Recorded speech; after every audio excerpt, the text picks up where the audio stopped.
باب نمبر 29 آسمانوں اور مختلف اجناس کے بیان میں۔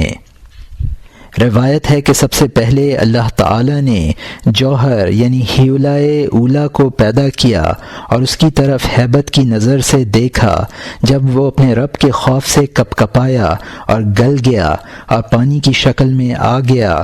پھر خدا نے اس پانی کی طرف نظر رحمت سے دیکھا تو آدھا پانی منجمد یعنی ٹھوس ہو گیا اور اس سے عرش پیدا ہوا۔ عرش کانپنے لگا۔ اللہ نے اس پر لا الہ الا اللہ محمد رسول اللہ لکھ دیا۔ عرش ساکن ہو گیا اور باقی حصہ پانی اپنی حالت پر متحرک رہا۔ اسی مضمون کی طرف آیت ذیل وَكَانَ عَرْشُهُ عَلَى الْمَاءِ اور اس کا عرش پانی پر تھا میں اشارہ ہے۔ پھر پانی میں تلاطم و تموج پیدا ہوا اور اس سے دخان و دھواں اٹھا اور تہ بتہ ہوتا گیا اور اس سے جھاگ پیدا ہوئی۔ تو ان سے اللہ تعالی نے 7 آسمان و زمین طبقہ طبقہ پیدا کیے اور وہ آپس میں ملے ہوئے تھے۔ پھر ان میں ریح و ہوا پیدا کی جس نے زمین و آسمان کے طبقوں کو جدا جدا کر دیا، جیسا کہ خدا نے فرمایا ہے كَنَطَارَتْ فَفَتَقْنَاهُمَا وہ جڑے ہوئے تھے، ہم نے ان کو جدا جدا کر دیا۔ حکمہ نے کہا ہے کہ آسمانوں کو دخان سے پیدا کرنے میں یہ حکمت ہے کہ دخان کے اجزاء باہم پیوستہ ہوتے ہیں اور ایک جگہ پر ٹھہر سکتے ہیں، اور بخار کے اجزاء متماسک نہیں ہوتے اور مستقر نہیں ہوتے، اس واسطے بخاروں سے پیدا نہ کیے گئے۔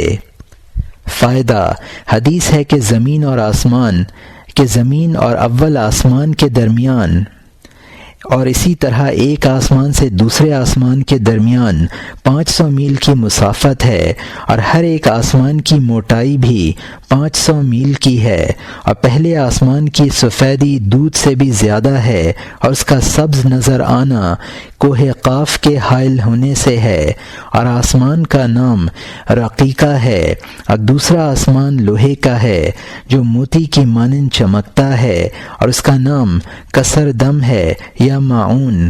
تیسرا آسمان تانبے کا ہے اور اس کا نام ملکوت یا ہاربون ہے۔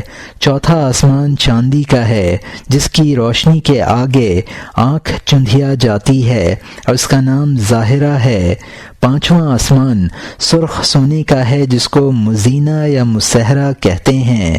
چھٹا آسمان موتیوں کا ہے جس کا نام خالصہ ہے۔ ساتواں سرخ یاقوت کا ہے جس کا نام لامبا یا دامقہ ہے۔ اس میں بیت المعمور ہے۔ اس کے 4 رکن یعنی ستون ہیں، ایک ستون سرخ یاقوت کا، دوسرا ستون سبز زبرجد کا، تیسرا رکن سفید چاندی کا، چوتھا ستون سرخ سونے کا۔